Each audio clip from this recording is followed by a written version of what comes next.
If you are someone who have tried different ways to find yourself, reconnect with yourself, and put out your gifts in the world in a way that feels really good to you, or if you're trying to find some more meaning and purpose in this life, then you have to listen to this episode because what we're going to talk about today might change the way you look at spirituality, your mindset, your intuition, and all that good stuff. So, the reason I wanted to do this episode is because I'm realizing that spirituality is having a moment. There's something missing though. I think that the integration piece of having access to these modalities is not something we are looking into. So, think about, for example, you go to a yoga class, you feel really great in there. You go to a meditation session, you feel fantastic, you feel calm, you feel zen. Maybe you go to a retreat even, right? And you release a lot of stuff. You've come back feeling like, you shed a lot.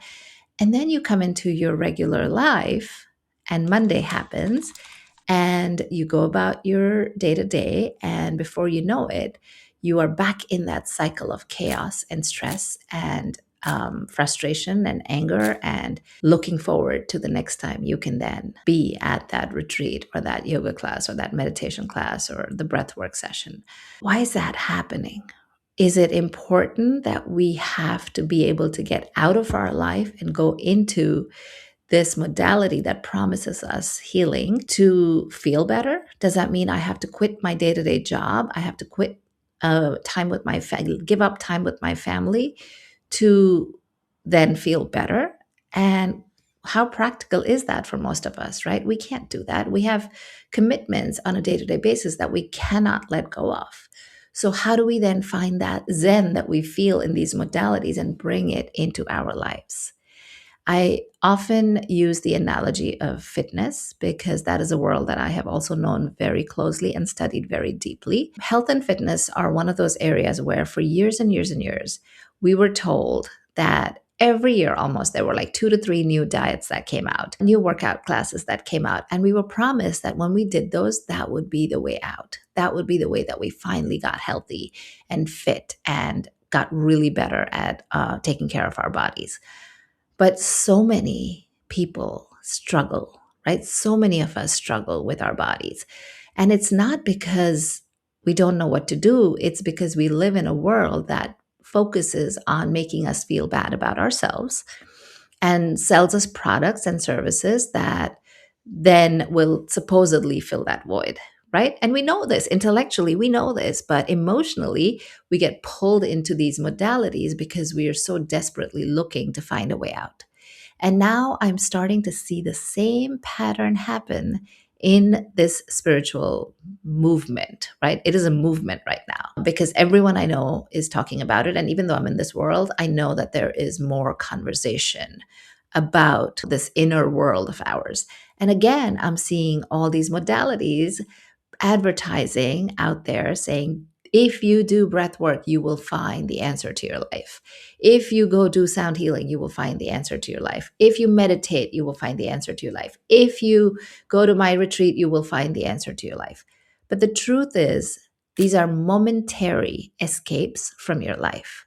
And unless and until you don't take what you learn there and you integrate it into your life, into your day to day, practical, everyday situation, until then, you will not be free of that thing.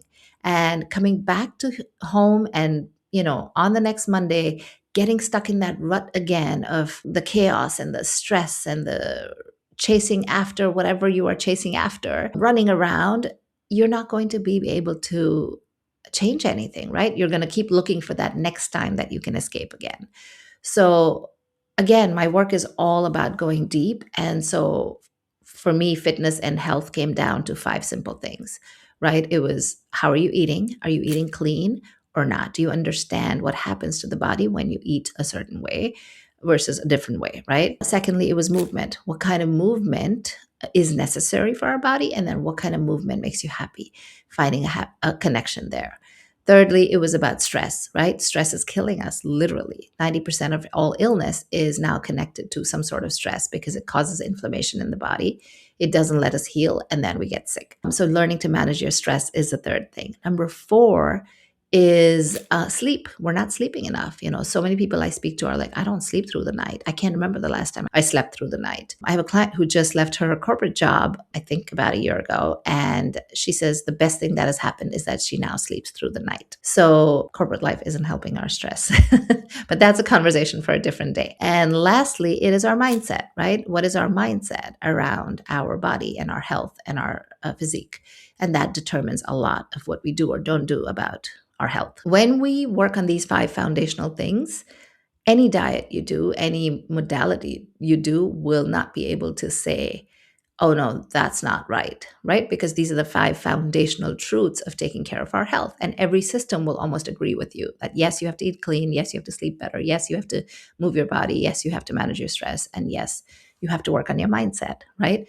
And so, what is the foundational truth of finding peace, love, and joy, right? What are the foundational basics that every person out there that is selling you peace, love, and joy or happiness at the end of their product or service cannot deny? What are those basic foundational things? Here they are. Okay. Number 1 is awareness, right? Awareness of who you are, why you are the way you are, and who made you the way you are, right? Then there is the acceptance piece of it. And awareness can be a whole journey in itself, right? There are so many people walking around unaware. And so, what is the awareness around your thoughts, your beliefs, your patterns, why you do things a certain way versus other people, why you find it hard to do certain things versus other people? If you start digging deep into that, you will get to the root of it. And maybe a breathwork session helped you get to the root of it. Maybe a sound healing session helped you. Maybe a retreat helped you uncover something around that. And then if you don't take that learning and integrate it into your life, nothing's happening, right?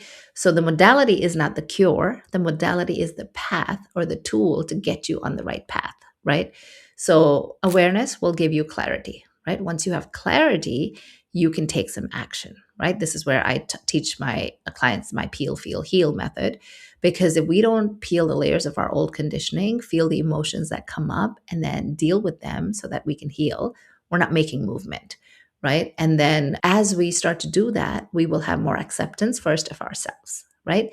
And so if everything is love, if love is the answer for everything and love is what we need to give ourselves and others, we're not going to be able to do that until we take care of what's going on in here, right? If we're critiquing ourselves all day, if we are hard on ourselves all day, we're not going to be able to take care of anyone else, right? Because we're so depleted and drained ourselves. I just spent a 2-hour lunch with a friend, and all she could talk about was her problems. And I did not, hear her once look at me and go, how are you doing?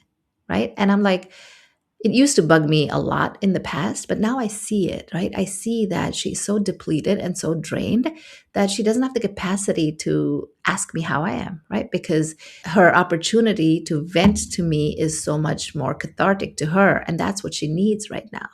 And so while, I don't appreciate that as much, and I did, send out like 5 gaps in the conversation, openings, if you will, to have her, come in and ask me, how's my life, right? Because I got issues too. I can talk about my problems, but the difference is that I've done the work, and I've integrated my learnings into my life so that I can love myself enough, and then I can go out and love on other people, right?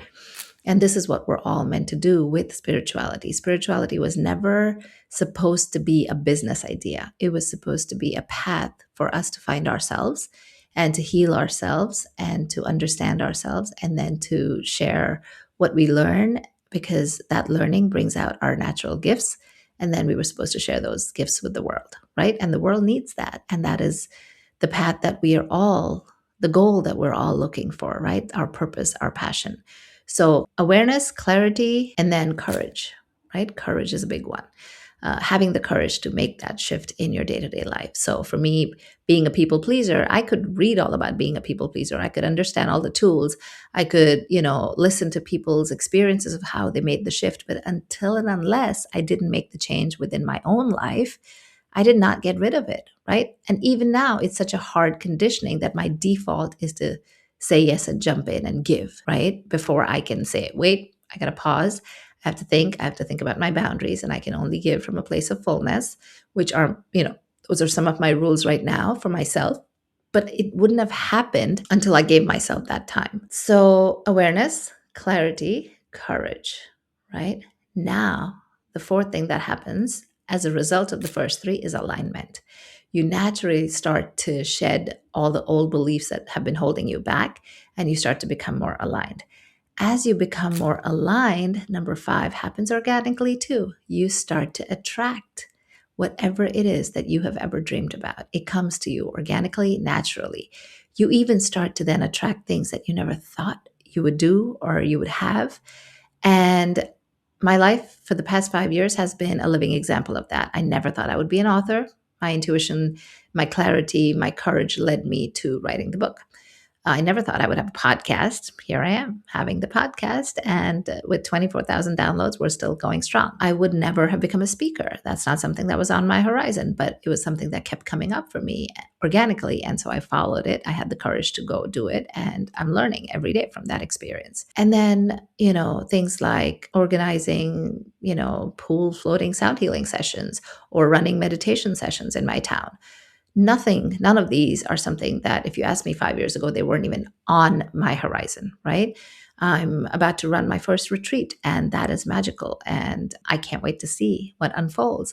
I know people who have bought so many oracle decks. I know people who collect spiritual gurus as if they were collecting, a museum. Like, I know an astrologer who's on my beck and call. I know, a tarot reader who will pick my phone up anytime I call. I know a past life person. I know this person. I know that person. How is that changing your life, right? And this is something people don't like to hear, but I want you to feel better. I want you to break free. I want you to integrate everything you learn. So my plea to you today is to think about where in your life you need more integration and less information, right? Because we have tons of information. Everybody is selling you something, right? And I'm not saying they're wrong. I'm just saying that you need to first do some integrated work within yourself, right? So the next spiritual modality that you try out, the next healing modality that you try out, the next yoga class or the meditation session you go to, take one thing from that and bring it into your life. Find the courage to call yourself out on your BS, the stories that you've been telling yourself that have been running your life, right? Have the courage to call yourself out. Have the courage to take action on those learnings that you have, even if it's one simple change that you make, right? I took people pleasing and I went deep into it, right? Don't go wide, go deep, and really break free from it once and for all. And then you will see how your life completely changes. So I'll go over the 5 foundational basics of spirituality for you again: awareness, clarity, courage, alignment, and attraction, right? If you want to dig deeper into why things may not be working out for you, or you're trying different modalities and they're not clicking, I want to invite you to jump on a discovery call with me, because that's the only way that I have known to do work, is to go deep, right? I cannot be touching things on a superficial level anymore, right? Because I've seen how they can distract me from the real purpose, which is to find out what works for me, right? And the only thing that can give me the most customized, personalized guidance is my intuition. So if I'm not listening to my intuition, the world will have me do 20 different things that don't make sense for me, right? And that is what I want to go out there and teach the world today, because everyone deserves to live an authentic, most aligned version of their life so they can attract what's right for them. So think about this idea of integration versus isolation or information, right? Information isolates, integration connects, right? So think about that. I just want to leave you with that thought. Name one thing in your life that you want gone, and think about what you can do to integrate the knowing or the knowledge that you have about that topic. What's it going to take for you? Is it going to take courage? Is it going to take help? Is it going to take accountability? What is it going to take for you to be free of that one thing that you want to let go of? So I hope this inspires you to look within. That is my invitation always to you, is to go within and look within and break free from there. Because when you do that, the world is your oyster. Right. See you later. Bye.